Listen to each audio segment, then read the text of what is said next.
ஒரு ஏழை பணக்காரன் ஆயிட்டான்னு வச்சுக்கோங்களேன், அவன் தன்னோட உறவுகளை மறந்துடுவான். ஒரு பணக்கார உறவு ஏழை ஆயிடுத்துன்னு வச்சுக்கோங்க, அவனோட உறவெல்லாம் அவனை மறந்துடும். சிதறுமே என்பதற்காக தேங்காயை உடைக்காமல் இருந்தால் கடைசியில் தேங்காய் அழுகித்தான் போகும்.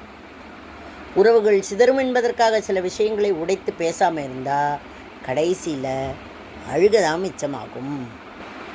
ஒரு ரகசியத்தை வெளிப்படுத்தினவனுக்கும் துக்கத்தை வெளிப்படுத்தாதவனுக்கும் மனசில் நிம்மதி இருக்காது.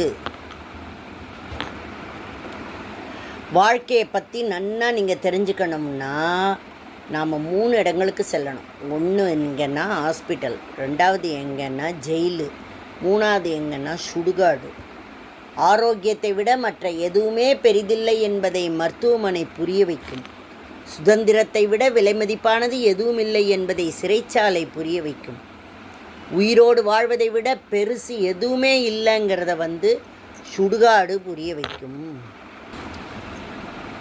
கணவன் மட்டும் சரியாக அமையவில்லை என்றால் மனைவி என்பவள் எங்கிருந்தாலும் அனாதைதான்.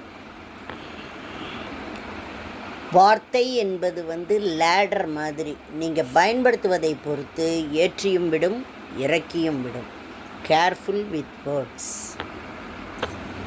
தான் தடுமாறி விழுந்த இடங்களில் தவறிக்கூட தன் மகன் அல்லது மகள் விழுந்து விடக்கூடாது என்று நினைப்பவரே தந்தை. முந்திலாம் பார்த்திங்கன்னா சம்பாதிச்சதை செலவு செய்த காலம் போய் முதலிலேயே செலவு செஞ்சுட்டு அதை அடைக்க சம்பாதிச்சுட்டுருக்கோம். இப்போ இந்த காலத்தில் எல்லாமே தலைகீழாயிடுது இல்லையா? நாம் வாழற வீட்டில் எத்தனை வசதி இருக்குங்கிறத விட எவ்வளோ மகிழ்ச்சியாக இருக்கோங்கிறது தான் ரொம்ப முக்கியம்.